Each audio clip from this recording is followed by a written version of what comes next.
Mom, don't even dream of touching Dad's $72 million estate, my son sneered, his voice dripping with a hatred I never thought could come from my own blood. His wife, seated beside him in her black dress that still smelled faintly of expensive perfume, smirked and added, "It's ours now. You should be grateful we're even letting you stay in this house another week." Hi everyone, my name is Clara Williams and I learned the hard way that death doesn't just steal a husband, it strips away the masks of those you thought you knew.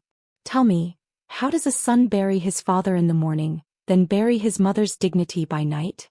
How does love curdle into entitlement so fast? I remember standing there in the dim living room, the echo of their voices bouncing off the walls. The curtains were half drawn, sunlight slicing across the furniture that had once been chosen with care, back when this house still felt like home. My husband's funeral flowers hadn't even wilted yet. The lilies were still fresh, their scent mixing with the sourness of betrayal. My hands trembled not from grief anymore but from something darker, the sharp sting of humiliation. I wanted to scream to remind my son of the nights I stayed awake nursing his fevers, the years I worked double shifts so he could go to college debt-free, the very sacrifices that gave him the audacity to now look me in the eye and claim I was worth nothing. But instead I stayed silent. Silence is sometimes more terrifying than rage. Because in that silence I noticed something. My son's eyes didn't just hold greed, they held certainty. Certainty that his father's fortune was already his. Certainty that I, his mother, was powerless. Certainty that the will would prove him right. And that was when I realized, someone had fed him that certainty. My gaze flicked to his wife. She sat straighter, smugness radiating from her like perfume, her manicured nails tracing the rim of her wine glass. She knew something. She believed something. And suddenly I felt the ground beneath my feet shift. Because tomorrow morning the lawyer would read the will. And whatever my husband had written down, would either save me or destroy me. That night sleep never came. I lay in the silence of our king-sized bed, half empty, half haunted. His scent still clung to the pillow beside me, the faint trace of aftershave and coffee, but instead of comfort, it burned like salt on an open wound. I could hear muffled laughter drifting through the hallway, sharp and cruel. My son and his wife, drinking in the kitchen, toasting to a future that didn't even belong to them yet.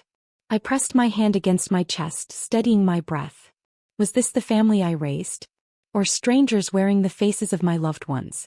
By morning the house was buzzing. My son walked around with the arrogance of a king waiting for his crown. His wife's heels clicked on the wooden floors like a countdown to my execution. Me. I moved quietly like a ghost no one respected, clutching the last thread of dignity I had. When we arrived at the lawyer's office, the atmosphere was heavy. Oak bookshelves, dust motes dancing in filtered light and the scent of polished leather. My son leaned back in his chair, crossing his legs, smirking at me as if to say, "Any second now, Mom, you'll be erased."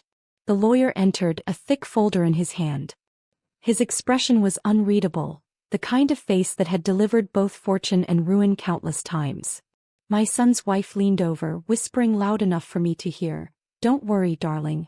Once this is over, we'll finally renovate the house and sell that tacky dining set your mother clings to." Her words weren't just venom. They were daggers twisted deliberately to wound me. The lawyer cleared his throat. My heart pounded. The room seemed to close in, every tick of the clock echoing like thunder. And then he began. "This is the last will and testament of Richard Williams." I held my breath.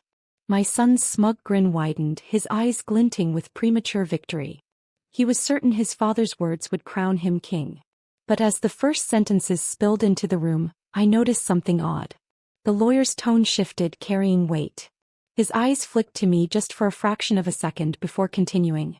And in that flicker I knew, this wasn't going to go the way my son thought. This will had teeth. The lawyer's voice carried like a hammer against stone. "To my beloved wife Clara Williams, I leave the entirety of our marital home, all properties held in joint title, and a trust fund valued at $12 million, effective immediately." Silence. My son's smirk faltered just slightly like a candle flame flickering in wind. His wife leaned forward, her nails digging into his arm, but he didn't even flinch. He was too stunned to breathe. My chest tightened as I absorbed the words. 12 million. The house. The security my husband had built for me wasn't gone. It was in my name. A small tear burned at the corner of my eye, but I blinked it back. This wasn't the time to show weakness. The lawyer flipped another page. My son straightened again, clearly convincing himself there was more, much more, coming his way. To my son David Williams. His chin lifted, pride blooming on his face again. His wife gripped his hand, squeezing in triumph. I leave a yearly allowance of $250,000, contingent upon his continued employment and financial independence, reviewed annually by the trustee of this estate. The words cracked the air like lightning. His wife's smirk vanished, her lips parting in disbelief. David blinked, leaning forward as though he had misheard. That can't be right, he stammered. That's pocket change. Where's the rest? The lawyer didn't even look at him. He continued reading. And to my daughter-in-law, Jessica. Every muscle in my body went rigid. I braced myself. I leave nothing. Her face drained of color. The silence in the room was suffocating now, thick with shock and humiliation. The lawyer cleared his throat, but I could barely hear him over the pounding in my ears. My son's wife gripped her purse so tightly I thought the leather might rip. My son sat frozen, his jaw locked, his eyes darting to me as if I had orchestrated this betrayal from beyond the grave. But I hadn't. Richard had. The man I buried just days ago had spoken one final truth, and it was cutting them where it hurt most. And yet, the will wasn't finished. The lawyer paused, flipping to the last sealed page. And finally, he said slowly, there is one condition, regarding the remaining $50 million. The room tilted. My breath caught in my throat. My son and his wife leaned in, their eyes wide, desperate. The lawyer adjusted his glasses and read the line that would set the fuse burning. The inheritance of $50 million shall depend entirely on Clara Williams' decision. The words seemed to hang in the air, sharp and electric. Shall depend entirely on Clara Williams' decision. My son's head snapped toward me, his eyes blazing with disbelief. His wife's jaw dropped, her painted lips trembling as though the floor had just split beneath her. "Dabu, what does that mean?" she stammered, her voice brittle. The lawyer leaned back in his chair, calm and deliberate. "It means, Mrs. Williams," he looked directly at me, "that your late husband appointed you the sole authority to determine who, if anyone, receives the remainder of the estate. $50 million, to be distributed only by your choosing." My breath trembled, but my hands were steady. For the first time in days, in years even, power surged back into my bones. My husband had left me not just money, but the final word. David slammed his fist onto the table, the sound echoing like gunfire. "This is a joke. My father would never put her in charge of everything. This has to be illegal." The lawyer didn't even blink. "It's legal. It's ironclad. And it's his final wish." Jessica's voice sharpened, venom seeping through her polished exterior. "So what? You get to play Queen Clara? Sit on your throne and decide who deserves scraps? You can't do this to us. We deserve that money." Her words cut deep, but I forced myself to meet her gaze. Her smirk was gone now. What stared back was desperation. A mask slipping. I thought of my husband, of the quiet way he used to look at me when no one else was watching, the unspoken acknowledgement of every sacrifice I had made. He had seen it all. And in this will he had written his final love letter to me, in trust, in faith, in power. But with that power came the weight of choice. My son's entitlement burned me, his wife's cruelty pierced me, but he was still the boy I once held in my arms, the child I once rocked to sleep when fevers rattled his tiny body. I could destroy them with one decision, or I could save them. And as the silence thickened, both of them staring at me with panic veiled as rage, I realized something chilling. They didn't fear losing the money. They feared losing control over me.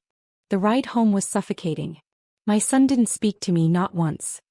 He drove like the road had wronged him, knuckles white around the steering wheel, his wife whispering into his ear every chance she got. I sat in the back seat like an unwanted guest in my own family, the lawyer's words still ringing in my head. $50 million. My decision. My power. The moment we stepped into the house, Jessica spun on her heels, her mask of civility already cracking. "Clara," she said, voice sugar-sweet but dripping with poison, "I think we should all sit down and discuss this. After all, David is your only son. It's only right that the estate remains with him, don't you think?" David finally spoke, his voice sharp, impatient. Mom, let's not drag this out. Dad wanted me to continue his legacy. That money belongs to me. Just sign whatever you have to sign and stop making this complicated. I looked at him, really looked at him. His face, twisted with entitlement, wasn't the boy I remembered. This was a man who had grown addicted to the idea of wealth he hadn't earned. And Jessica, her eyes flickered like a snake's, cold and calculating. I didn't answer.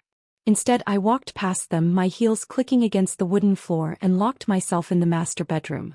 Their voices rose behind me, muffled arguments on the other side of the door. Later that night, I overheard them in the kitchen. We need to pressure her, Jessica hissed. She's fragile. We'll guilt her, David replied. Dad's gone. She's lonely. We can break her down.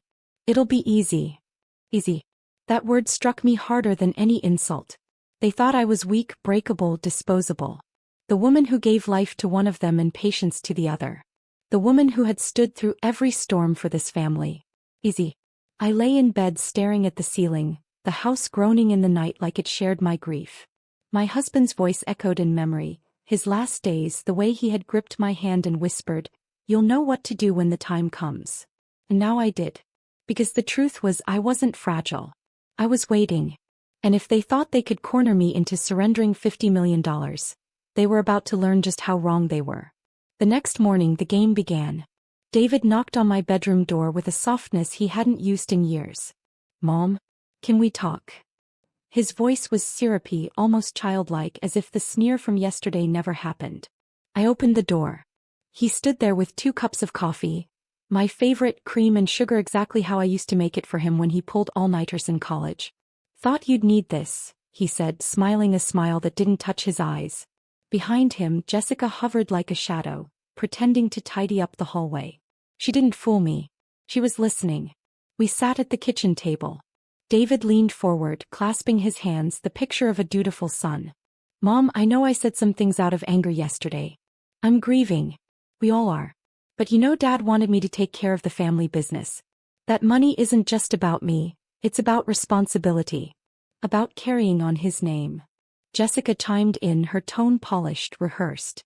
And of course, Clara, you'll always have more than enough. You'll never have to worry again. But $50 million, in David's hands, it can grow, multiply. It's what Richard would have wanted. Their words were carefully chosen, dipped in guilt and painted with manipulation. But I saw the cracks. David's knee bounced beneath the table. Jessica's smile trembled whenever my silence lingered too long. I sipped the coffee slowly, letting the bitterness settle on my tongue. I'll think about it, I finally said. That was all it took. Relief flashed across their faces. They thought the battle was already won. But that night, when the house grew quiet and their bedroom door clicked shut, I slipped into my husband's study. His desk still smelled faintly of cigar smoke and old leather. I opened the safe, the one only he and I knew the combination to. Inside, neatly stacked folders bore the weight of secrets. Financial records, letters, trust agreements. My husband hadn't just left me money, he had left me maps. And at the very bottom, wrapped in an envelope with my name scrawled across it, was a letter. My hands shook as I unfolded the paper.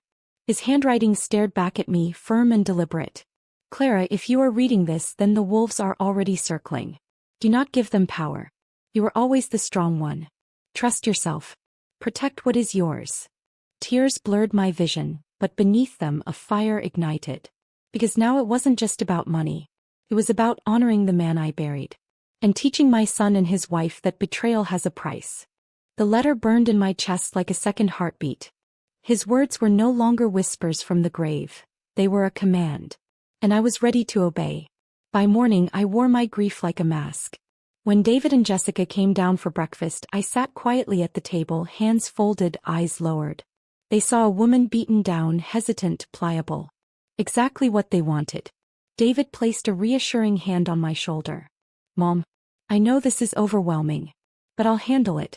Just transfer the authority to me and you won't have to worry again. Jessica leaned in, her perfume sharp, suffocating. You've carried the burden long enough, Clara. Let David carry it now. Isn't that what a good mother would do? The word good mother sliced deep. They thought guilt would shatter me. They thought love could be weaponized. I forced a weak smile. Maybe you're right, I whispered. Jessica's eyes gleamed with triumph. David squeezed my shoulder, certain they'd won. They didn't notice the way my hands tightened around my coffee cup to hide the steady calm in me. That afternoon, while they left for errands, I made my move. I contacted the lawyer directly, requesting a private meeting. His brow furrowed when I explained. Mrs. Williams, are you certain? Once this is done, there's no reversing it. I met his eyes, steady. I've never been more certain. That evening, David and Jessica returned home glowing with anticipation. Shopping bags dangled from Jessica's arms, filled with things they hadn't even paid for yet. They were already spending money they didn't own. Did you think about what we said? Jessica asked, her voice sticky sweet. I looked at them both, my expression unreadable. Yes. I've made my decision. David grinned. Good. We'll meet with the lawyer tomorrow and finalize it. But I didn't smile back. I simply rose from the table, my silence stretching like a knife between us. Be ready, I said softly, because tomorrow, everything changes. Their laughter followed me up the stairs, mocking certain. But they didn't know. While they were shopping for luxuries they hadn't earned, I had already signed the papers. The fate of $50 million was sealed. And the cruelest part? Neither of them would see it coming. The lawyer's office felt colder that morning, as though the walls themselves knew what was about to unfold. David strutted in with Jessica at his side, both dressed too sharply for grief, their eyes shining with greed disguised as entitlement. I sat quietly, my hands folded in my lap, the envelope already signed and sealed. The lawyer adjusted his glasses, cleared his throat and began. Per Clara Williams' authority, he said slowly, the remainder of the estate, $50 million, has been assigned. David leaned forward, his grin spreading wide. Jessica clutched his arm, her eyes glimmering with triumph. The lawyer continued. Effective immediately, the full amount will be transferred into a charitable foundation established in Richard Williams' name, designed to fund scholarships for underprivileged children and medical research for heart disease. The words hit like a gunshot. What? David barked, his face contorting in disbelief. That money is mine. She can't do this. Tell him, Mom. Tell him. Jessica's voice shrilled, desperate. You vindictive witch. After everything we've done for you. I finally spoke, my voice calm, steady, colder than they had ever heard it. After everything I've done for you. Years of sacrifice, years of love, years of blind loyalty. And this is how you repaid me. Mocking me the night your father was buried, treating me as though I were already gone. David's fists clenched, but his eyes were wet, fury mixing with something else, fear. You'll regret this, Jessica hissed, her face drained of color. I leaned forward, my voice barely above a whisper. No. You will. Because from this day on, every time you see a child in school who never would have had the chance, every headline about research saving lives, you'll know exactly where that money went. You'll know it was yours. Until you proved you didn't deserve it. The room went silent. The lawyer closed the folder, finality echoing in the sound. David sat frozen, Jessica trembling beside him. Me. For the first time since the funeral I breathed. Deep, steady, unbroken. My husband's voice lingered in memory, proud and sure. You'll know what to do when the time comes. I had. And as I walked out of that office, the sunlight cut across my face like a benediction. The weight was gone. The money was gone.